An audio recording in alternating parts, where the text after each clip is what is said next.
Supriya Sule ji. Thank you, Madam, very much. I would like to start my speech by complimenting and saluting the achievements of the Indian forces and the J&K police and the security forces, whoever were present in this entire time of crisis that we've all been in the last 90 days. I would like to first, before I speak about Rajouri, Poonch, Pahalgam attacks, I would like to add Rajouri and Poonch because they have also had huge setbacks during this last few days. But I think Tejasvi Surya is not here, unfortunately. I can't see him in the house. But I would like to tell him and put it on record because I have this document which I can table. He said in his opening speech that Jawaharlal Nehru ji, Pandit ji, the first Prime Minister of India, never encouraged the defense forces. And we've never done anything. This is the first time India has done extraordinarily well in armed forces. He has not only insulted thousands and lakhs of Indian force and armies and their families who have stood so that you and I can be safe. I object to the statement that he has made. And I would like to read out what he said in his speech was, oh, Indo-Pak war, what the first war was a failure. That उसके लिए failure होगा. ये जो इतिहास हमें पढ़ाने बोल रहे थे ना, खुद पढ़ो ये सर. नहीं होगा तो ये बता देती हूँ मैं. Indo-Pak war, the first time we won. Operation Polo 1948, Hyderabad into Indian Union, September 1948, is a success of the Indian Army. Operation Vijay 1961, Goa, Diu, Daman, military operation led to the liberation of the Portuguese enclaves, completing India's territorial integration, December 1961. Indo-Pakistan War 1965 successfully defended Indian borders, preventing Pakistan from achieving its strategic objectives. August-September 1965, Bangladesh liberation and Indo-Pakistan War 1971, a decisive victory of Indian Army along Mukti Bahini, liberated in Bangladesh in 13 days, leading to surrender 90,000 Pakistani troops, March 1991. This Tejasvi Surya इतिहास खुद पढ़ा नहीं होता तो ले लो. This is one thing. We may have political differences, like Sunil Tadkare ji said. He's absolutely right about this. That जब देश का सवाल आता है तो देश पहला, उसके बाद राज्य, उसके बाद पार्टी, उसके बाद फैमिली. पहले देश आता है. और जब कनिमोड़ी जी यहाँ है, मैं यहाँ हूँ. जब हमें किरण रिजिजू का फोन आया था, किरण जी ने मुझे सिर्फ फोन पे कहा, सुप्रिया तुमको देश के लिए 10 दिन देने पड़ेंगे. देश के लिए मैं क्या कर सकती हूँ? देश के लिए 10 दिन क्या बोल रहे हो किरण जी आप? ये माननीय प्रधानमंत्री जी का बड़ापन था कि हम सारे ऑपोजिशंस को उन्होंने लीड करने के जो विश्वास दिखाया है, यही एक सशक्त लोकतंत्र है. ये जो तेजस्वी सूर्या की छोटी सोच है ना, वो छोटी सोच हम नहीं रखते. जो अच्छा है वो अच्छा ही है. और जब देश के बारे में आता है, आप नहीं थी शैलजा जी, लेकिन ऑल पार्टी मीटिंग में हम जब गए थे तो पहली कांग्रेस पार्टी बोली थी और उन्होंने कहा था कि ये वक्त तू मैं का नहीं है. कांग्रेस पार्टी और सारी ऑपोजिशन नरेंद्र मोदी जी की सरकार के साथ पूरी ताकत से खड़ी रहेगी और हम आपके साथ हैं. आप जो निर्णय ले, युद्ध करे, कुछ भी करे, हम आपके साथ खड़े रहेंगे. और ये तेजस्वी सूर्या क्यों पता नहीं है. तो मैं ये जो नए लोग आके पता नहीं क्या क्या हमको सुना के जाते और गलत इतिहास बनाते और रिकॉर्ड पे गलत लाते, इसके लिए मुझे दुख हुआ उनके भाषण सुन के. उनके लिए बहुत अंधभक्त होते काय असेल. नदर थिंग ही सेड, एनआईए के बारे में बोल रहे थे. किसने एनआईए शुरू किया? ये तू मैं का वक्त नहीं है. इस देश के अभी सुरक्षितता की चर्चा. मैं नहीं कहूंगी हमने किया. अच्छा ठीक है, हमने किया, आपने आगे भी, अच्छी बात है. बट एनआईए में भी गलती निकाली. ये जो तेजस्वी जी ने, या मुझे विश्वास है कि ये बीजेपी की लाइन नहीं होगी, ये तेजस्वी सूर्या जी की होगी. क्योंकि जब से हम सबको उन्होंने बुलाया था, और ये जो अभी मंत्री जी में मिनिस्टर डॉक्टर जयशंकर जी बोले, मैं उनकी तहे दिल से हम सब की तरफ से आभारी हूँ कि हम सबको उन्होंने चुना और विश्वास के नाते हमें प्रदेश में भेजा. और मैं सिर्फ जयशंकर जी को 2-3 छोटे सवाल करना चाहती हूँ. उन्हें बहुत अच्छा उन्होंने भाषण सबको दिया, पर मुझे 2-3 सवाल उनको पूछने हैं. बड़ी विनम्रता से पूछना चाहती हूँ क्योंकि देश के बारे में है. कि उन्होंने कहा दुनिया ने हमें सपोर्ट किया, तो आतंकवाद में तो सब करते हैं और करना ही चाहिए.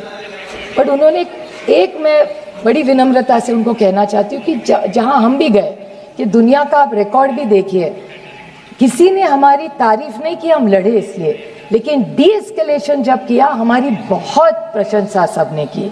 तो सारी दुनिया ने डी एस्केलेशन के बारे में भारत के लिए बहुत अच्छा भी बोला। तो जब बाकी के इनके जो सांसद है कहते हैं अभी घुस के मारेंगे और वो सब लैंग्वेज, वो सब ठीक है, कहने के लिए बहुत अच्छा भी लगता है, लेकिन इस दुनिया में जब लड़ाई होती है, आप भी एक महिला है, मैं जानती हूँ, संवेदनशील महिला है आप बताइए मुझे, जब हल्ला होता है तब क्या होता है? सिर्फ विधवा महिलाएं रहती है और बच्चे रहते हैं, क्या मिलता है किसी को? तो मेरे ख्याल से डायलॉग्स, टॉक्स, ये सारी बातें हम सब कह के आए कि terrorism, blood and water can not flow together. Anurag ji है यहाँ, वो रोज बोलते थे, हम 10 दिन घूम रहे थे कि cross border terrorism, terror and talks can not together. We were साथ में थे हम उसमें। मेरे ख्याल से किसी ने, और जब ऑल पार्टी मीटिंग में हम गए थे तब हमने कहा था कि अगर आप युद्ध करेंगे तो हम भारत के साथ रहेंगे, जो भी करेंगे आप। लेकिन जिस तरह से, और एक उन्होंने पूछा, एक बीजेपी के ने कि हमने अटैक किया और पहली वाली सरकार ने कुछ नहीं किया। मैं पूछना चाहती हूँ कि आपका ऑब्जेक्टिव था क्या? तेजस्वी सूर्या जी कह रहे थे कि ओ आप इतने साल कांग्रेस ने कुछ नहीं किया, तो भूल गए इतिहास पर क्या क्या किया। लेकिन मैं बड़ी विनम्रता से उनको पूछना चाहती हूँ कि डी एस्केलेट तो 1-1.5 दिन में ही हो गया, तो what was the objective of the war when he said? क्योंकि ये बहुत सारे लोग मुंबई के अटैक के बारे में बोले और बोले कि कांग्रेस ने कुछ नहीं किया। मैं बोलना चाहती हूँ, आपको पता नहीं दुख क्या होता है। पुलिस शहीद हुए 26/11 की मुंबई के अटैक में, और ओमड़े जी थे, बेचारे पुलिस थे, उन्होंने जब वो क्या उसका नाम था, कसाब को जब पकड़ा था, जिंदा पकड़ा था। तो जब कसाब को पकड़ा था, जिंदा पकड़ा था, तो पेट में गोली लगी थी, पेट में गोली लगी थी इसके, और कन्विक्टेड। और मैं एक बात बताऊं, आतंकवादी को जिंदा हमने पकड़ा था, तब हमारी, मैं नहीं कहती वो हमारा सरकार नहीं गई थी, इस देश की पुलिस थी वहां। मैं नहीं कहूंगी कि कांग्रेस ने की, कभी नहीं कहूंगी मैं कि एनसीपी कांग्रेस की सरकार थी, हमने पकड़ा, हम नहीं पकड़ने गए थे। वो जो पुलिस वाला था उमड़े, जिन्होंने जान दी, उन्होंने उसको पकड़ा है। मैं कभी इस मामले में क्रेडिट नहीं लूंगी, इतनी तो इंसानियत रखो। नवंबर 21 में उसको फांसी हुई थी, नवंबर 21 में, हिसाब देती हूँ आपका। पहले कन्विक्ट हुए 2010 में, उसके बाद Mumbai high court, supreme court, mercy petition, execution carried out, और नवंबर 2021 में पूना में इसी को फांसी हुई थी, अकबर कसाब को। ये काम हमने किया, हमने नहीं किया, सबने मिलके किया है। इन्होंने भी तब साथ दिया था, और जो सच है वो सच है। अब मैं बोलूँ सर कि पहलगाम, पूंछ, राजौरी, इस पे मैं डिबेट पे भी आऊंगी। और मैं, किसी ने यहाँ नहीं बोला, लेकिन मैं जम्मू कश्मीर की सरकार और वहाँ के मुख्यमंत्री के बारे में जरूर बोलना चाहती कि उमर अब्दुल्ला जी ने इमीडिएटली असेंबली में, और सारे एमएलए किसी भी पार्टी को हुआ, उनकी मैं तहे दिल से आभारी हूँ कि सारों ने यूनानिमसली कंडेम किया कि अटैक नहीं होना चाहिए था। तो ये सब के ने वहाँ कभी पार्टी तू मैं नहीं गिरे। मैं थोड़े सवाल पूछना चाहती हूँ इस सरकार को। आप सब बारे में बहुत लोगों ने कहा है, लेकिन आपने हिसाब किताब किया इस वक्त का। मैं पूछना चाहती हूँ कि 11 सितंबर 16 में पूंछ का अटैक हुआ, 18 सितंबर 16 में उरी का अटैक हुआ, 14 फरवरी 19 में पुलवामा हुआ, और 22 अप्रैल 25 में पहलगाम का अटैक हुआ। और अब जब हुआ तब पूंछ और राजौरी में भी 16 लोग शहीद हुए हैं और 60 लोगों को अस्पताल लेके गया है। तो जैसे पहलगाम में अटैक हुआ, उसके बाद 16 लोगों की भी मौत, शहीद हुए हैं इस देश के लिए। इसके बारे में भी हम सब ने सोचना चाहिए, और रिकॉर्ड को उन्हें भी श्रद्धांजलि देनी चाहिए। ये सारा जो हो रहा है, मैं आज आरोप करने के लिए खड़ी नहीं, मैं सिर्फ जो वेदना उस 26 लोगों के, जैसे तेजस्वी सूर्या जी ने कहा उनके निर्वाचन क्षेत्र से कई लोग हैं, मेरे भी निर्वाचन क्षेत्र के, पूना जिस राज्य से मैं आती हूँ, वहाँ की 2 फैमिलीज की मैं आपको छोटी सी स्टोरी बताऊंगी। संतोष जगदाड़े और कौस्तुभ गनबोटे। संतोष जगदाड़े की बेटी आसावरी, उनकी बीवी प्रगति और संगीता गनबोटे, ये तीनों साथ में थे। वो लड़की आज मुझे, जब भी मैं उसको मिलती हूँ ना, तो एक ही सवाल मुझे पूछती, ताई, मराठी में बड़ी बहन को ताई कहते हैं। तो ये आसावरी मुझे सिर्फ एक सवाल करती रहती है कि ताई ये सब ठीक हुआ, ऑपरेशन सिंदूर हुआ, आप गए, अटैक हुआ, आप लोग परदेश जाके, सब ठीक हुआ, लेकिन मेरे बाबा को न्याय कब मिलेगा? मेरे बाबा का जिसने खून किया मेरे आंखों के सामने, उनको न्याय कब मिलेगा? 4 लोग, अभी पता नहीं वो 4 थे, 5 थे, 6 थे, पता भी नहीं है। पहले फोटो भी आई, उसके बाद एनआईए का न्यूज आया कि ये 4 वो है नहीं, कहीं और ही है। तो कौन है वो आतंकवाद 4? आए कैसे, गए कहां, किसी को पता नहीं है। 2 मिनट में मैं सिर्फ उनकी वेदना आपको बताना चाहती हूँ। तो उनका सिर्फ सवाल इतना है कि वो आए कब, गए कैसे। उनकी माँ का एक इंटरव्यू आपने देखना चाहिए मैडम, मैं टेबल करूंगी, सबने देखना चाहिए। उनकी जो बीवी है उसके साथ खड़ी थी, बोलती है 3 महीने हुए, 90 दिन। आज भी जब आंख बंद करती हूँ तो वही घिनौना चेहरा उनके सामने आता है, और खोलती हूँ तो लगता है फिर वो वही आएगा और खून करके जाएगा। क्या गलती थी उनकी? बताइए मुझे, क्या गलती थी? वो छुट्टी मनाने, और पता है वो बाप, उसके फादर क्या कह रहे थे उसको? पहलगाम पहली बार प्लेन में फैमिली बैठी थी और उसको चिढ़ा रहे थे, देखो अभी तुम्हारा ग्रेजुएशन हो गया, अभी तुम्हारी शादी करेंगे, अगली टाइम मैं नहीं तुमको कश्मीर लाऊंगा, पति के साथ आए। वो लड़की कहती है, ताई मैं सोच रही थी कश्मीर स्वर्ग है, लेकिन मेरे लिए और मेरी माँ के लिए वो नर्क बन गया। कोई इसका जवाब दे। क्या जवाब दो उसमें बेटी को? आप बताइए। 50 लाख रुपया सरकार ने दे दिया, और इस महाराष्ट्र की सरकार ने उसको वायदा भी किया था उसको नौकरी मिलेगी आसारी को, आज तक नौकरी नहीं मिली है। कागज पे कागज, फाइल पे फाइल भरे जा रहे, कुछ नहीं हो रहा है। और दुख की बात है कि बीजेपी के एक एमएलए है मध्य प्रदेश के, 2 पॉइंट से, मध्य प्रदेश के बीजेपी के एक एमएलए है, उन्होंने कर्नल सोफिया कुरैशी के खिलाफ बोले, विक्रम मिश्री के बेटी को ट्रोलिंग किया, हेमंत जी के विडो जो है उसको बेचारी को ट्रोलिंग किया, और जहां जहां जम्मू कश्मीर के बच्चे पढ़ रहे थे देश में उनको भी पिटा।